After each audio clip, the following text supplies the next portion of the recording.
नमस्कार दोस्तों, DD red के एक और रिएक्शन वीडियो में आप सभी का स्वागत है। मैं हूं आलोक। तो आज जिस वीडियो पर मैं रिएक्शन देने जा रहा हूं और जो वीडियो मैं आप लोगों के लिए लेकर आया हूं, जो साथ में मिलकर देखने वाले हैं, वो वीडियो है सना अमजद का और इसका टाइटल है India starts building next aircraft carrier, fight during interview. अच्छा जी, तो जैसा कि आप सबको पता है कि अभी अभी डिफेंस मिनिस्टर राजनाथ सिंह ने बयान उनका आया है कि भाई इंडिया ने काम शुरू कर दिया है और इसके बारे में सोचा जा रहा है सेकंड एयरक्राफ्ट कैरियर पर। हमारा पहला एयरक्राफ्ट कैरियर आईएनएस विक्रांत समंदर में उतर चुका है और बहुत जल्द वो जो है वो एक्शन में आ जाएगा। एक्शन इन द सेंस कि मतलब पूरे लोड हो जाएगा हथियारों से, जहाज़ों से। उस पर कौन से जहाज़ आएंगे, फाइटर जेट, उसके लिए भी बहुत तेज़ी से काम चालू हो रहा है और काम चल रहा है। और इनफैक्ट हो सकता है कि राफेल एम कहीं बाजी मार ले जाए F-18 से। तो चलिए देखते हैं कि इस वीडियो में जो है वो पाकिस्तान के लोग क्या कह रहे हैं और किस तरह की लड़ाई हुई। इंडिया ने इसी साल आईएनएस विक्रांत के नाम से एक एयरक्राफ्ट कैरियर लॉन्च किया था। अब इसी साल के मतलब ये साल खत्म नहीं हुआ और इंडिया ने जो है दूसरा एयरक्राफ्ट कैरियर जो है वो बिल्ड करना स्टार्ट कर दिया। क्या कहेंगे, इंडिया की कितनी बड़ी अचीवमेंट है कि वो एक के बाद एक चीज बनाने पर फोकस कर रहे हैं। जी, मैं आपको थोड़ा बहुत अपने नॉलेज शेयर करूंगा कि मुझे याद है कि इंडिया ने, हमारे इधर माइक्रोसॉफ्ट ने जो है ना वो प्रोग्राम किया था कि हमने इधर यहाँ पे ना माइक्रोसॉफ्ट करना है, बनाना है। तो हमारे इधर तो वहाँ पे तब जो था वो बिजली का बड़े इशू थे, टेक्नोलॉजी के बड़े इशू थे। तो उन्होंने समझ लें कि हाफ बिल्ड जो है ना बिल्डिंग छोड़ दी। वो इंडिया मूव कर गए। वो वहाँ पे ये हुआ कि इंडिया ने उनको 3 साल का कॉन्ट्रैक्ट दिया। शॉर्टली आपको बता रहा हूँ, उन्होंने उन 3 सालों में क्या किया, अपने जो नौजवान हैं, अपनी जो यूथ है, अपने जो लोग हैं, उनको इतना तैयार कर लिया कि 3 साल बाद उनका जो है ना प्रोग्राम एक्सटेंड नहीं किया। उनको कहा आप अपना सामान उठाएं और वापस चले जाएं। ब्लैकमेल किया ना कि आप अपना सामान उठाएं वापस चले जाएं। अगर आप इधर प्रोग्राम करना है तो हमारी ये डिमांड्स हैं जो वो पूरी नहीं कर सकते थे। लिहाजा उन्होंने क्या किया, वही माइक्रोसॉफ्ट अपने मुल्क में अपने लोगों के हैंड ओवर करके अपने लोगों को वो लेके चल रहे हैं। यानी कि हमारे इधर तो ये होता है कि 100 साल की लीज है। कोई भी चीज़ है, एक पत्थर निकल आया, कोयला निकल आया, एक मैं कह रहा हूँ कुछ ज़रा भी निकल आया ना, तो यहाँ पे जो हुक्मरान बैठते हैं ना वो कहते हैं 100 ईयर्स लीज लें हमसे, हमें ऐसा करें, हमें क्या देते हैं। यहाँ पे तो ये चलता है ना, हमें क्या देते हैं। मैं गवर्नमेंट से रिलेटेड हूँ, मैं देखता हूँ मैक में, यानी कि हर बंदा कहता है यार मुझे क्या देते हो आप, छोड़ो मुल्क का। आपने ये जो बात की ना वो मुल्क के मफाद के लिए कर रहे हैं ना। उन्होंने नेक्स्ट प्रोग्राम भी इसीलिए स्टार्ट किया है और वो इन चीज़ों पे हमारे पास तो इधर ज़रूरियात ज़िंदगी के पैसे नहीं है लगाने के लिए, वो एक्स्ट्रा खर्च कर रहे हैं और उनकी इकोनॉमी भी ऊपर चलेगी, उनकी हर चीज़ ऊपर चलेगी 10-20 सालों के अंदर अंदर।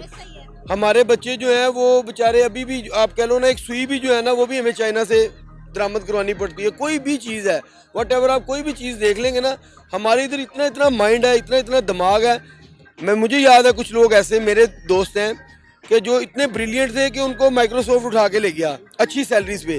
वही सैलरीज उनको अगर पाकिस्तान दे, पाकिस्तानी गवर्नमेंट उनको सपोर्ट करे, उनको इधर अच्छी सैलरी दे, आधी भी दे, उनसे आधी भी देना, वो लोग आने के लिए तैयार हैं। अगर उनको अमेरिका, यूएस उनको 6 लाख दे रहा, वो कह रहे हैं यार हम 2 लाख में पाकिस्तान काम करने के लिए तैयार हैं। पाकिस्तान गवर्नमेंट कुछ तो देना। लेकिन यहाँ पे बदकिस्मती से ना जो है आप कह लो कि टेक्नोलॉजी की, ना लोगों की कदर है, ना ब्रिलियंट लोगों की इनको ज़रूरत है। यानी कि काबल बंदा जो है ना वो इन शॉर्ट वो बेचारा एंड यहाँ पे फिर मेरे आपके जैसे लोग रह जाते हैं। अदरवाइज जो अल्लाह पाक ने इस बड़ी जरखेज़ मिट्टी बनाई है, खूबसूरत मुल्क है हमारा। आप देखिए किस लिहाज से हर बंदा हर चेहरा खुश, यानी कि लोग एक दूसरे से हंसते हुए मिलते हैं। जब इंडिया आज़ाद हुआ था तो इंडिया में एक सुई भी नहीं बनती थी और आज इंडिया एयरक्राफ्ट कैरियर जो है वो तैयार कर रहा है, अपने वेपन्स खुद रेडी कर रहा है और दूसरे मुल्कों से इंपोर्ट करने के बजाय उन्हें एक्सपोर्ट कर रहा है। अपने मुल्क में इंडस्ट्रीज लगा रहा है, लोगों को जो है वो रोजगार के मौके फराहम कर रहा है। और हमारे मुल्क में क्या हो रहा है, इंडस्ट्रीज लगाने वाले तो आ नहीं रहे, जो यहाँ पर कारोबार कर रहे थे लोग, उनके कारोबार भी ठप पड़ गए हैं। बिल्कुल ऐसे ही हुआ है कि मैं अगर कोई छोटा मोटा काम कर रहा हूँ, मेरे अकाउंट में आपने अगर कोई बिल ट्रांसफ़र किया 15-20 लाख, मैंने अगर रकम आई है मेरे अकाउंट में, तो अगले दिन मेरे घर के आगे नैब खड़ी होती है। यानी कि यहाँ पे ना बड़ा अजीब सा सीन है कि जो जितना लुच्चा है ना वो उतना कामयाब है।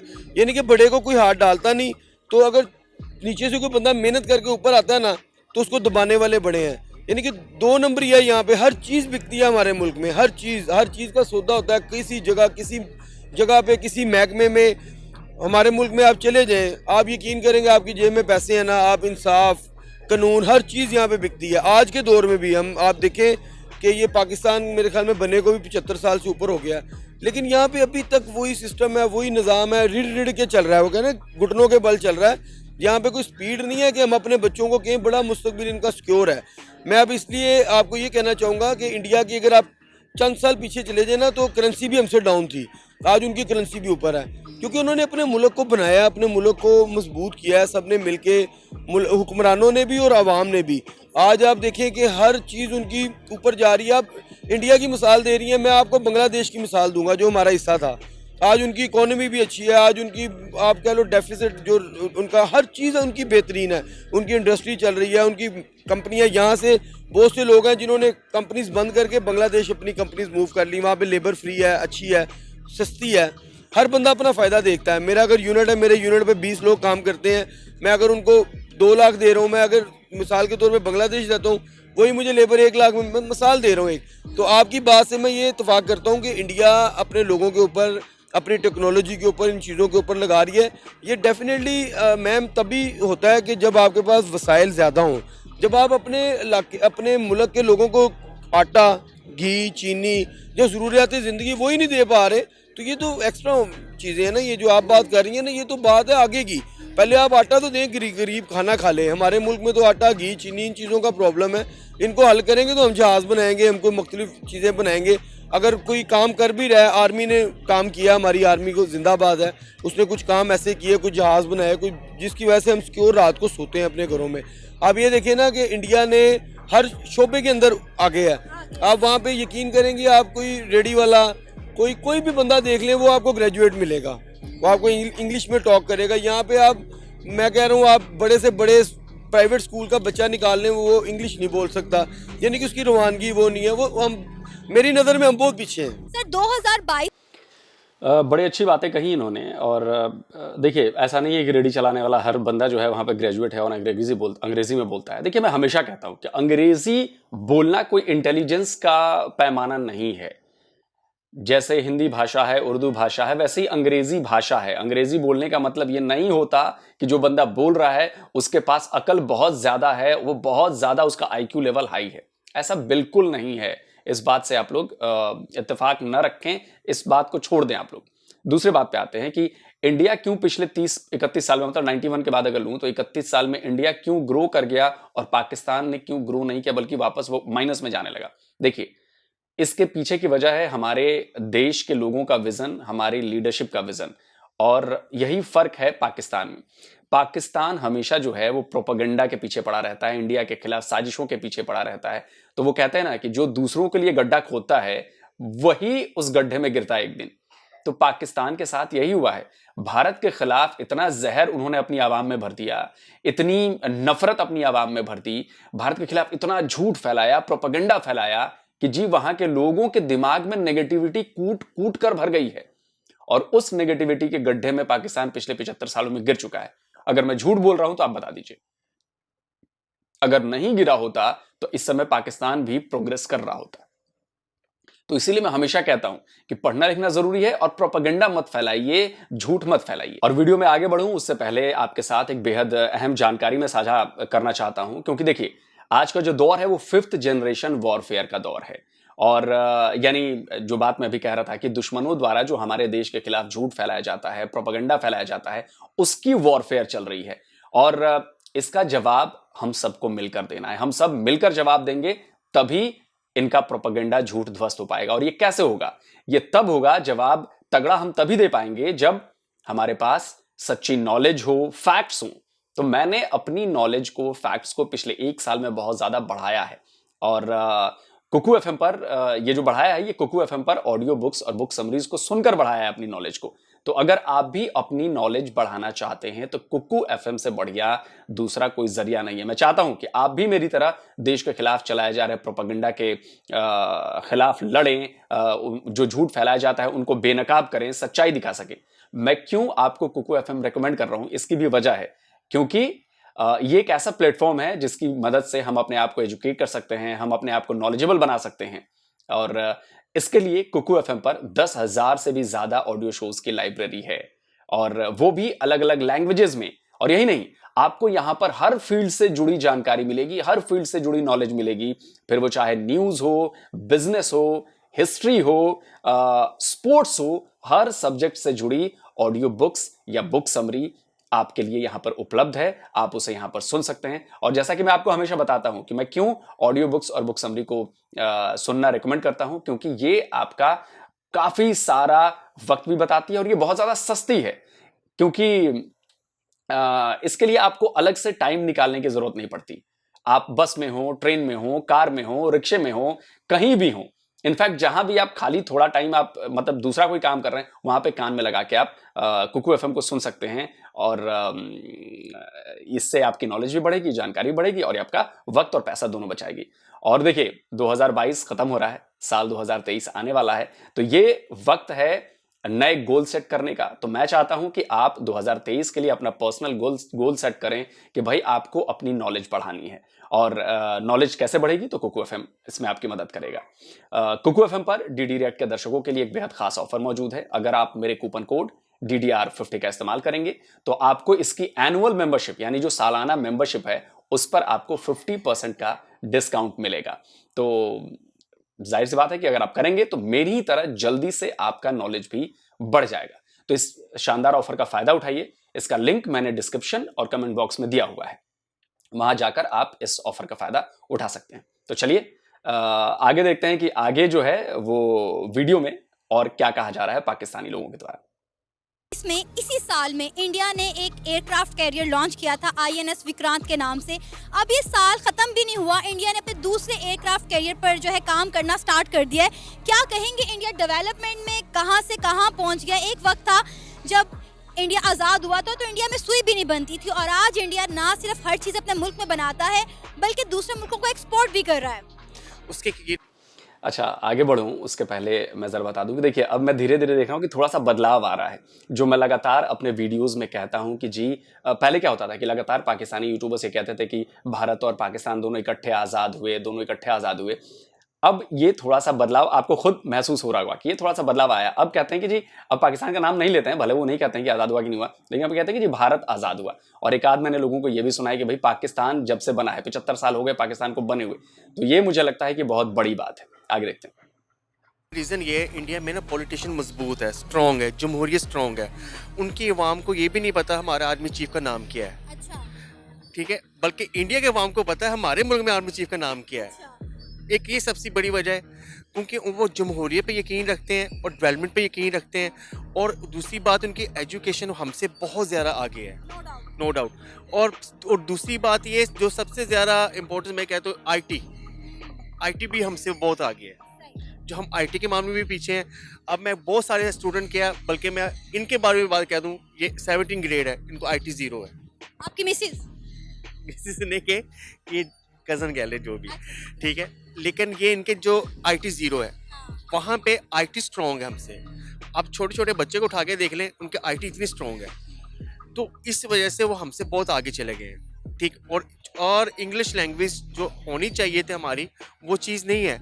अब मैं दुबई में गया इंटरव्यू देने के लिए, तो मैंने एमकॉम फिनांस किया, मैं लड़खड़ा गया इंग्लिश में बोलने में। फिर मैंने वहाँ से जाके अपने स्पीक को बात की, देन मैंने जाके इंटरव्यू देना कामयाब किया। यहाँ पे वो चीज़ें नहीं है जो इंडिया में ऑलरेडी मौजूद है। सर, इसी साल 2022 में इंडिया ने INS Vikrant aircraft carrier launch किया था। अब इंडिया अपना दूसरा एयरक्राफ्ट कैरियर जो है बिल्ड करना उन्होंने शुरू कर दिया। क्या कहेंगे कितनी बड़ी अचीवमेंट है, एक के बाद दूसरा वो एयरक्राफ्ट कैरियर जो है वो बिल्ड करने जा रहे हैं। बिल्कुल अचीवमेंट नहीं है सना, किसको आपने कहा है इस चीज़ को आप अचीवमेंट कहती हैं। ये तो सिर्फ एक पागलपन है इंडिया का, जो जिस चीज़ को वो आगे लेकर चल रहा है। बिल्कुल ऐसी कोई बात नहीं है, इसको अचीवमेंट तो हम नहीं कहेंगे। अगर उन्होंने कोई तरक्की करनी है तो दूसरे शोबों में करें, सनत में शोबे करें, जो उनके पास वहाँ पे गुर्बत इतनी ज़्यादा है, हद लकीर से गुर्बत इतनी ज़्यादा है, वहाँ पे इतने ज़्यादा मसाइल है, पानी का इशू है, इलेक्ट्रिसिटी का इशू है। उनके सिर्फ एक सूबे में अगर उन्होंने कहा हमने बिजली फ्री कर दी है, तो बाकी सूबों में जो इशूज़ हैं, जो मतलब कि वहाँ पे मुख्तलिफ मामलात, मुख्तलिफ चीज़ें चल रही हैं, आज़ादी की तहरीकें चल रही हैं, उन चीज़ों को ख़त्म करें। ये तो पागलपन है ना कि जब उनका यहाँ पे पायलट यहाँ पर आया तो यहाँ पे क्रैश हो गया उसका जहाज़, हमने उसको पकड़ लिया, वहाँ पे जाके उसने उसको हीरो बना दिया। सर आपने बात की कि मुख्तलिफ इश्यूज़ पर काम करना चाहिए, तो वो तो डेवलपमेंट में हमसे बहुत आगे पहुंच चुके हैं। दुनिया की 5वीं बड़ी इकॉनमी बन चुकी है। उनका मेडिकल सेक्टर देख लें, उनका एजुकेशन सेक्टर देख लें, उनका कोई भी सेक्टर उठा के देख लें, उनका आईटी सेक्टर उठा के देख लें, वो हर चीज़ में हमसे तो बेहतर ही हैं। नहीं, आप हर चीज़ में उनको बेहतर नहीं कह सकते। मैं आपको बताता हूँ, किसी चीज़ में वो बेहतर है, किस चीज़ में हम बेहतर हैं। वहाँ पे अगर आप एजुकेशन की बात कर रही हैं, अगर वहाँ पे एजुकेशन ज़्यादा है तो वहाँ पे जो लोग पढ़े लिखे नहीं हैं उनकी तादाद भी बहुत ज़्यादा है, लेकिन वो चीज़ मीडिया उतनी ज़्यादा रिपोर्ट नहीं करती। पाकिस्तान जो है वो अपनी तमाम चीज़ें, पाकिस्तान का आज़ाद मीडिया है और पाकिस्तान उस चीज़ को और करता भी है, इश्यूज़ पे बात भी करता है और उसको रिजोल्व करने की कोशिश करता है। आपने कहा कि पाकिस्तान में बहुत सारी चीज़ें ऐसी हैं जिनमें वो आगे, बहुत सारी इंडिया में चीज़ें वो आगे है, तो पाकिस्तान में मुझे कोई ऐसे पॉइंट्स बता दें, कोई ऐसे सेक्टर बता दें जिनमें आपको लगता है कि हम इंडिया से आगे हैं। हम बहुत ज़्यादा चीज़ों में पाकिस्तान इंडिया से आगे हैं। सबसे पहले जो है हम हिलाकी तौर पे इंडिया से आगे हैं। हम लोगों का जो मीडिया है वो इतना ज़्यादा मतलब कि वर्सटाइल नहीं है। सर मीडिया वॉर तो आप छोड़ देना, मीडिया तो मतलब उधर का मीडिया हो, यहाँ का मीडिया हो, नफरत अंगेजी के अलावा कुछ नहीं करता। मुझे आप कोई ऐसे सेक्टर बता दें, कोई आईटी सेक्टर, कोई एजुकेशन सेक्टर, कोई हेल्थ सेक्टर, कोई एक सेक्टर जिसमें आपको लगता है कि पाकिस्तान इंडिया से आगे है। मैडम पाकिस्तान एजुकेशन में इंडिया से आगे, कैसे? पाकिस्तान हेल्थ में उनसे आगे। अगर आप मानेंगी नहीं, ये जो मुख्तलिफ मतलब के आप मुझे फैक्ट एंड फिगर्स पर आप मुझे बता दें कि किस तरह हम एजुकेशन में इंडिया से आगे हैं। जो फैक्ट्स एंड फिगर की बात है ना, वो तो कोई इकोनॉमिस्ट है, वो पाकिस्तान के हवाले से बताएगा ना कि पाकिस्तान में आप अभी मोबाइल निकालें, गूगल करें, आपको सब पता चल जाएगा। आप मुझे ये बताएं, आप पाकिस्तान की सरजमीन पे खड़े होकर आप ये बताना चाहते हैं कि इंडिया हमसे बहुत आगे है? सर मैं रियलिटी बेस्ड बात कर रही हूँ। रियलिटी बेस्ड बात तो नहीं होती ये सना। आप इतने आपने मेरी बात सुने, मैं एक जर्नलिस्ट हूँ, मेरा काम है रिपोर्ट करना और मेरा काम है सच की रिपोर्ट। आपने कहा एजुकेशन में, मेरी बात सुने, आपने कहा एजुकेशन में हम इंडिया से आगे हैं।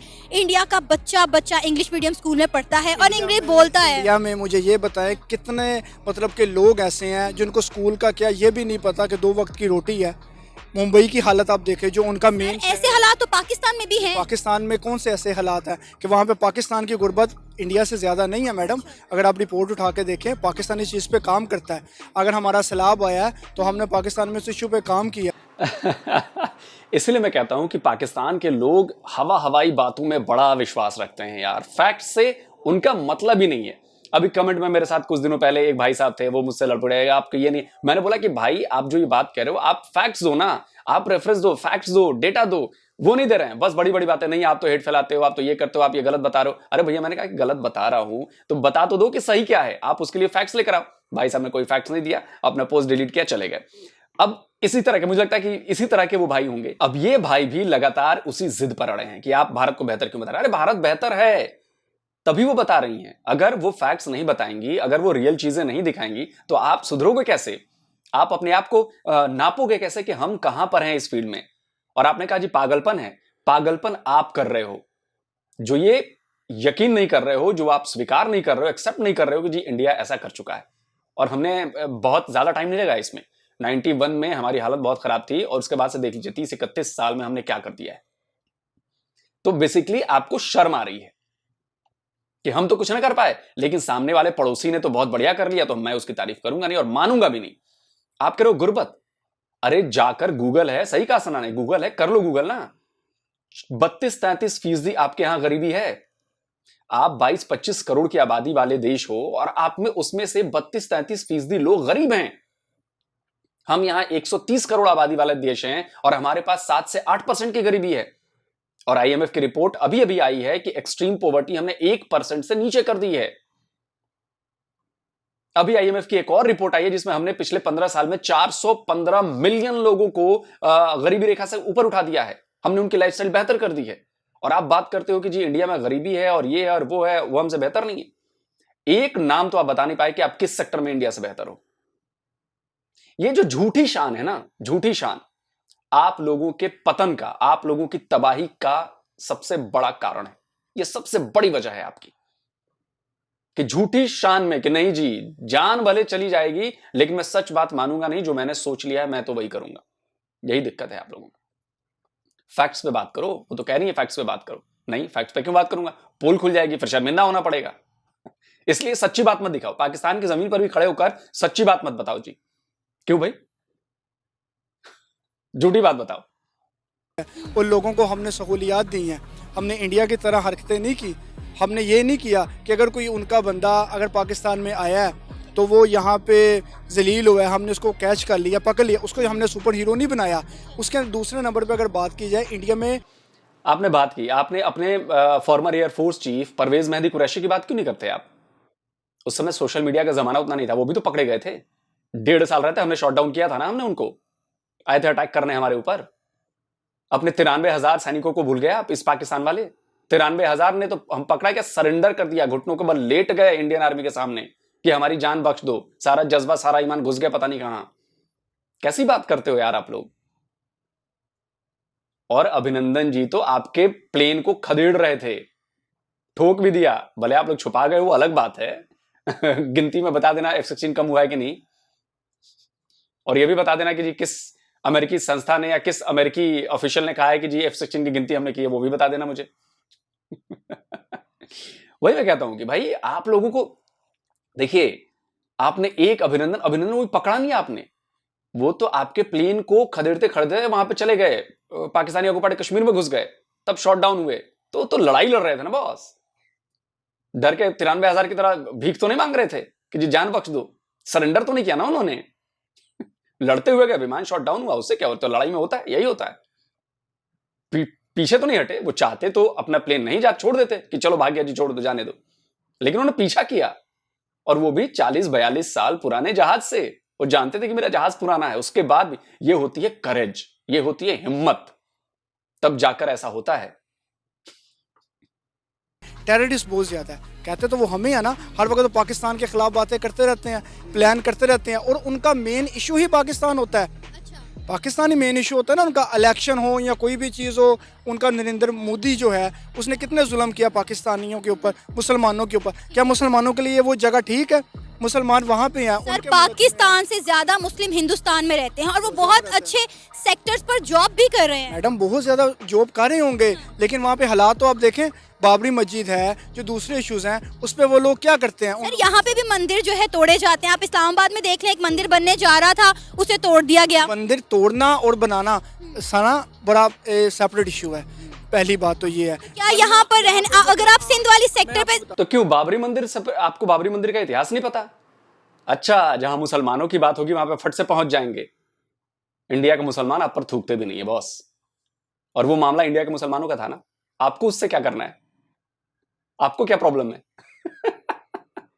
इंडिया के हिंदू मुसलमानों ने आपस में मिल बैठकर बात कर कोर्ट में जाकर संवैधानिक तरीके से, लड़ाई झगड़ा तो खैर जो भी हुआ संवैधानिक तरीके से उस मसले का, और मसला कोई 40-50 साल पुराना मसला तो नहीं है ना, वो सैकड़ों साल पुराना मसला था इसलिए दुनिया आप पर हंस रही है बॉस, दुनिया आप पर हंस रही है। और जहां हिंदू मंदिर की बात है, नहीं वो तो अलग मसला है जी। वाह वाह वाह वाह वाह वाह, गजब दोगलापन है बॉस, कहां से लाते हैं आप ऐसा दोगलापन? मेरी बात सुनिए, आप अगर सिंध वाली जगह पर चले जाएं, आपको नहीं लगता, या बलोचिस्तान वाली साइड पर चले जाएं, आपको नहीं लगता? मैं आपको लाहौर का बताता हूँ, जहाँ अच्छा, मैं सुन तो लो, मैं आपको समझाता हूँ। आप यहाँ पे लाहौर में रावी रोड पे कृष्णा मंदिर, वहाँ पे हिंदू बरादरी रहती है। यहाँ पे जैन मंदिर है, उसको बिल्कुल हमने वैसे रखा हुआ है। यहाँ पे जितनी हिंदू बरादरी है, अब क्रिसमस जहाँ पे आप खड़ी हैं, ये क्रिसमस के लिए बाजार लगा हुआ है ना, हम लोग तो अकलियती बरादरी को बहुत ज़्यादा सपोर्ट करते हैं। डेफिनेटली मैं मानती हूँ, मैंने बहुत सारे हिंदुओं के त्यौहार खुद जाकर सेलिब्रेट किए हुए हैं, उनके साथ मनाए हुए हैं। मैं मानती हूँ यहाँ पर हिंदू कम्युनिटीज़ को उनके राइट मिलते हैं, लेकिन आप इस चीज़ को भी डिनाई नहीं कर सकते कि यहाँ पर माइनॉरिटीज़ को उनके राइट नहीं मिलते। काफ़ी हद तक कुछ माइनॉरिटीज़ हैं जिनके राइट्स जो है दबा दिए जाते हैं। नहीं, कोई भी नहीं दबा दिया जाता, कोई ऐसा इशू नहीं है, कोई ऐसी बात ही नहीं है। देखो, अगर आप मानना नहीं चाहते वो एक अलग बात। इंडिया को लेकर इतनी नफरत क्यों है आपके दिल में? बिल्कुल नहीं है, नफरत बिल्कुल नहीं है। वहाँ के लोगों की सोच नफरत वाली बनाई जाती है मैडम। सियासतदान वहाँ के लोग गलत होंगे। नरेंद्र मोदी ने गुजरात में सबसे पहले उस पर इंटरनेशनल पाबंदी लग गई थी कि गुजरात के जो कातिल है उसने मुसलमानों को कत्ल किया बहुत ज़्यादा। अगर आप हिस्ट्री उठा के देखें, अब अगर उसने लंबे बाल रखे हुए हैं और वो बाल ठाकरे का मतलब कि वो अपनाना चाहता है रूप, ज़रा बात उठा के देखो ना कि हम पाकिस्तानी हैं और हम लोग वहाँ पे बिल्कुल जाना चाहेंगे। आप चाहते हैं कि इंडिया और पाकिस्तान के ताल्लुकात में बेहतरी आनी चाहिए? मैडम बेहतरी आनी चाहिए, ट्रेड होनी चाहिए, लेकिन उन लोगों को अपनी चीज़ें भी तो देखनी चाहिए ना कि हम लोग क्या कर रहे हैं पाकिस्तानियों के साथ। आप मेरी बात सुनो, अब आप अच्छे तरीके से बुलाओगे तो हम आगे से बुलाएंगे ना। पाकिस्तान में ट्रेड हम क्या कर रहे हैं पाकिस्तानियों के साथ बॉस? आप अपने देश में रहो ना यार, आपको क्यों आना है इधर? आपको क्यों कारोबार करना है हमसे? आपके 56 मुल्क हैं इस्लाम के, भाई इस्लामिक मुल्क हैं, जाओ वहां से कारोबार करो, हमसे ही क्यों करना है? जो भी खरीदना बेचना है उधर से खरीदो बेचो बॉस, हमें बख्श दो। और इसके लिए जहां पर पैसे का कमाने की बात है, यहां इंडिया से बेहतर ताल्लुकात नहीं करने बॉस, ताल्लुकात बेहतर नहीं करने हैं। और जिस सरकार ने ताल्लुकात बेहतर करने की कोशिश की, देख लीजिएगा यहां की जनता क्या करेगी उस सरकार का। मैं बता रहा हूं आपको, कारोबार आपने बंद किया है, आप लोगों ने सब कुछ संबंध तोड़ा है, हमारे लिए मौका मिला है, भैया कायम रहेंगे हम उस पर। बिल्कुल नहीं होना चाहिए। कैसी जाहिलों वाली बातें कर रहे हो आप? आपको अंदाजा है कि आप क्या बात कर रहे हो? आप पढ़े लिखे लग रहे हो, झूठ फरेब व्हाट्सएप यूनिवर्सिटी यही सब कर रहे हो आप, और आप कह रहे हो कि ये नफरत हमारे यहां पढ़ाई जाती है। सुन लो नफरत कहां पे पढ़ाई जाती है। जिनके स्कूल के टेक्स्ट बुक में नफरत लिखी हो हिंदुओं और सिखों के खिलाफ, वो हमें बता रहे हैं कि ये नफरत यहां पे पढ़ाई जाती है। एक स्कूल में किताब में हमारे दिखा दो जो किसी देश के खिलाफ, किसी रिलीजन के खिलाफ हमारे देश के किताबों में टेक्स्ट बुक में बात लिखी गई हो, लेकिन आपके यहां लिखी गई है और आपके यहां बचपन से पढ़ाई जाती है, बचपन से कूट कूट कर भरी जाती है। Let me quote you from a book over here. This is a book on Urdu, class 8. The book says over here, quoting somebody, that come what may, a Hindu can never be a well-wisher of Muslims. ये class 7 सातवीं जमात में बच्चे की क्या उम्र होती है जौहरी साहब? जाहिर है मैक्सिमम 11 साल 11-12 साल के बच्चे को आप क्या सिखा रहे हैं? आप उनको यहूदियों के खिलाफ पैगामात दे रहे हैं। 7 साल के बच्चों को बता रहे हैं कि यहूद जो हैं वो किस कदर बुरे उनका बस लोग यही हैं। काम है। उनका यही काम उनका है। यही काम है। हालांकि टोटली बिल्कुल गलत बात है। अब डॉक्टर साहब ये टेक्स्ट नंबर 25 क्लास 9वीं और 10वीं के पाकिस्तान स्टडीज की तरफ आ जाइए, जिसमें जहाद की अहमियत के ऊपर जो है वो जोर दिया गया और बताया नहीं जाता। जो जिंदगी कुर्बान करता है वो कभी नहीं मरता, यानी शहीद होता है। हाँ। अब आप अंदाजा लगाएं कि अगर इस कॉन्टेक्स्ट में आप 9वीं और 10वीं के बच्चों को पढ़ा रहे हैं और ये बताना कि अपना आप जो है जो जिंदगी है उसकी कोई हैसियत नहीं है और आप जो है वो मर जाएंगे तो उसके आपको शहादत का दर्जा मिलेगा और कोई मकासद नहीं बताए जा रहे। ये स्कूल में पढ़ाया जा रहा है, पब्लिक स्कूलों में। इंडियन आर्मी को हम गलियां साफ करने में लगा देंगे। कितना मजा आएगा जब हम दिल्ली गेट पर गाय के कबाब खाएंगे। फतह के बाद 2020 की छुट्टियों में मैं शिमला जाऊंगी। सुन लो आरएसएस की दहशतगर्दों, अब हर मुसलमान की शहादत का बदला लेंगे, क्योंकि अब हिंद बनेगा पाकिस्तान। सुन लिया आपने? आपकी पोल खोलने में 1 सेकंड का टाइम नहीं लगता है, 1 सेकंड का, क्योंकि आप लोग इतना सफेद झूठ बोलते हो, इतना सफेद झूठ बोलते हो जिसके लाखों सबूत मौजूद हैं, उसके बाद भी आप लोग झूठ बोलते हो। इसको बेशर्मी कहते हैं। आप कत्ल करने के बाद भी नहीं नहीं नहीं ये खून नहीं है, ये तो जी रंग लगा हुआ है। सामने वाला बंदा करे जी वो लाश भी तो पड़ी है, नहीं नहीं नहीं नहीं वो लाश नहीं, वो बंदा सोया हुआ है। अरे भैया आपके हाथ में तो वो खंजर भी है। अरे नहीं नहीं ये तो मैं ऐसे ही रंग मिला रहा था। इसका कोई उपाय नहीं है बस, इस बेशर्मी से झूठ बोलने का। और वही बेशर्म झूठ है आप हो, और इनके जैसे लाखों करोड़ों लोग पाकिस्तान में हैं जो ऐसी ही बातें करते हैं। हम यहाँ पे ट्रेन भी चलाते थे, बसेस भी जाती थी, पता है आपको, सब चीज़ें बंद हो गई हैं। किस वजह से बंद हो गया? समझौता एक्सप्रेस हमने चलाई थी, इंडिया वालों ने चलाई थी। जितने इश्यूज हुए हैं, जितनी चीज़ें हुई हैं, किसकी तरफ से पहल हुई है? इंडिया की तरफ से हुई है। मैडम देखिए मेरी बात सुने, इंडिया बहुत बड़ा है, हमारे सिर्फ 5 सूबे हैं पाकिस्तान के। पाकिस्तान उतना बड़ा नहीं है, लेकिन फिर भी जितनी तरक्की पाकिस्तान कर रहा है उसमें पाकिस्तान को अप्रिशिएट करना चाहिए। अच्छी अच्छी चीज़ों को अगर आप प्रमोट करेंगी ना तो पाकिस्तान जरूर आगे जाएगा। हम दोनों मुल्क एक साथ आजाद हुए, इंडिया कहां से कहां पहुंच गया और पाकिस्तान कहां पे एग्जिस्ट कर। अरे यार अभी तो मैंने इस बात की तारीफ की थी सना, कहां दोनों मुल्क एक साथ आजाद हुए? सना आप बता दो ना कैसे आजाद हुए।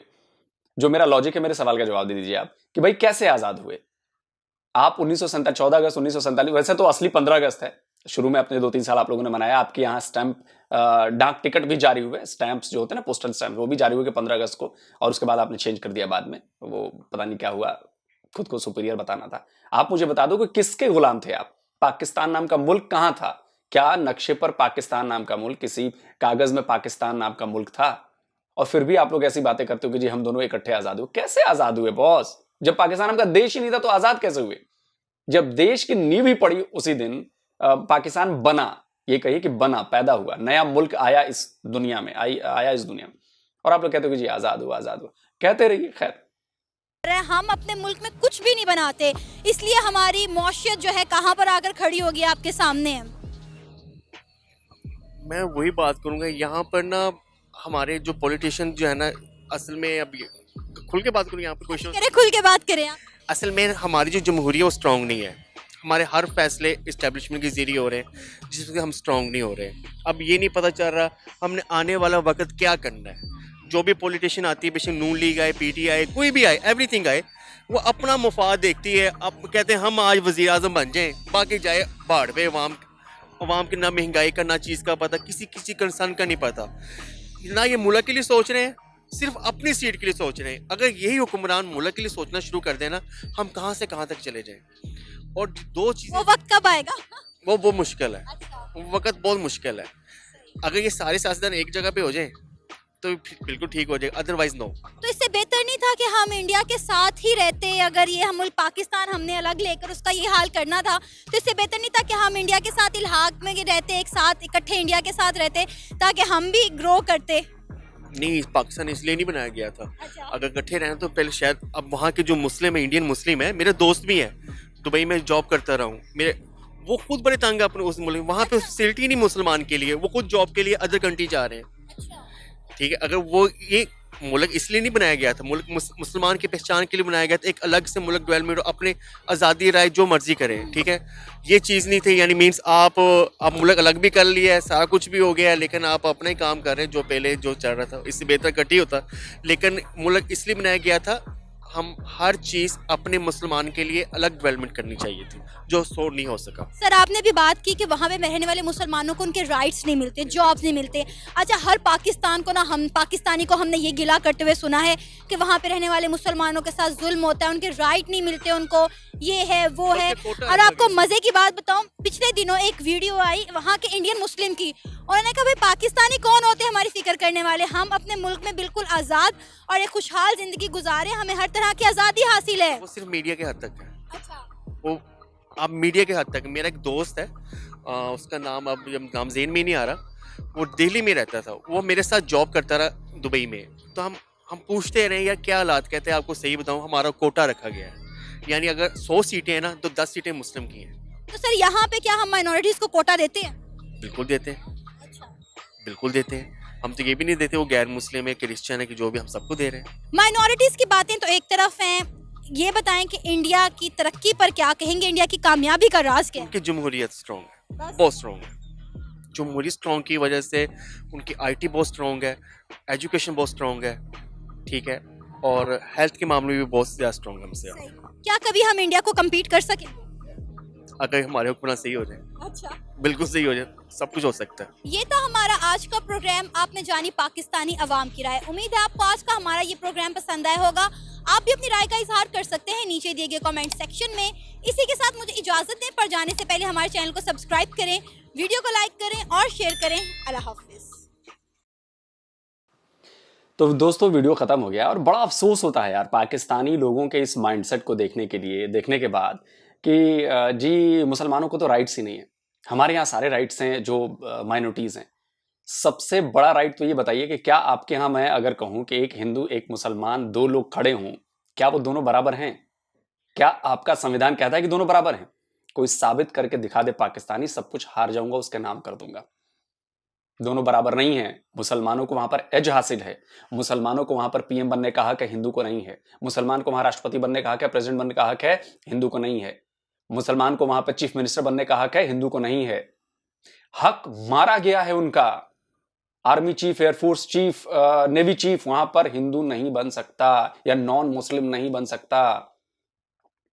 आप राइट्स की बात करते हो? आपने दो इंसानों को आपने यहां पे राइट्स में भेदभाव कर दिया, आईन लिखकर अपने हाथ से कि जी आपको ये नहीं मिलेगा, आपको ये मिल जाएगा क्योंकि आप मुसलमान हैं, और आप करते हो। मतलब जरा भी शर्म नहीं आती है आपको ऐसे बात करते हुए कि जी हमने दो इंसान हैं, आपके ही देश के लोग हैं और आपके देश के नागरिक हैं, और आपने दोनों में फर्क कर दिया, भेदभाव कर दिया कि तुम्हें ये राइट्स नहीं और इनको है।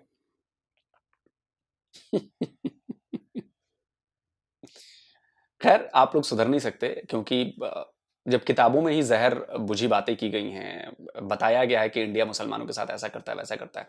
आप एक बात बताइए, 75 साल हो गए आपको पैदा हुए, और 75 साल से यहाँ पे जिन मुसलमानों ने फैसला किया यहाँ पे रहने का, अगर उनके ऊपर जुल्म होता तो ना उनकी आबादी बढ़ती, ना यहाँ पर मस्जिदों की संख्या लाखों की तादाद में बढ़ती, ना उनका कारोबार बढ़ता, ना उनकी नौकरियों में संख्या बढ़ती। यहां पर सबको बराबर का हक है। आप एक नॉन मुस्लिम, आप एक हिंदू बता दो कि आपके यहां का प्रेसिडेंट बना कभी, या कुछ भी बड़े पद पर गया हो कभी, एक हिंदू बता दो ना, आपने राइट्स ही नहीं दिए, आपने राइट्स ही नहीं दिए।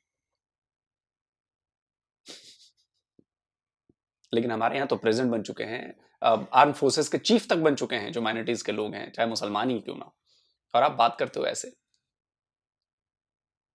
एक वो कबीर का दोहा है ना कि बुरा जो देखन मैं चला, बुरा न मिलया कोई, और जो अपने अंदर नहीं देखा, अपने आप को नहीं देखा मैंने, पहले अपने अंदर बुराई नहीं ढूंढी मैंने, वही आप लोगों के साथ दिक्कत है।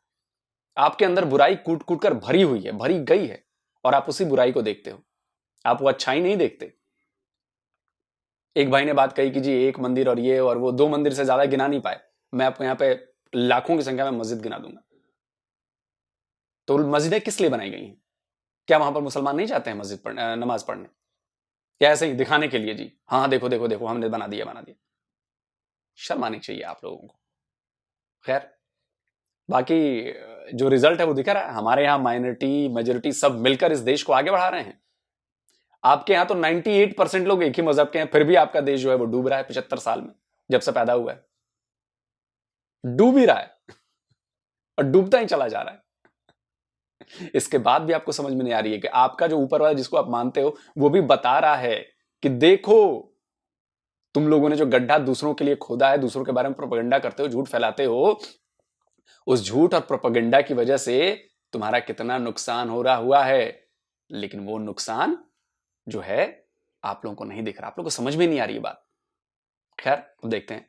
तो दोस्तों, वीडियो खत्म करने से पहले आपको एक बार फिर से मैं याद दिला दूं कि अगर आपको भी अपनी नॉलेज मेरी तरह बढ़ानी है, अपनी जानकारी को और ज्यादा पुख्ता करना है, तो भाई कुकू एफएम पर जाइए और उसकी मेंबरशिप फौरन लीजिए। और हाँ, मेरे कोड DDR50 का इस्तेमाल करना मत भूलिएगा, क्योंकि इससे आपको मिलेगा एनुअल मेंबरशिप पर 50% का डिस्काउंट।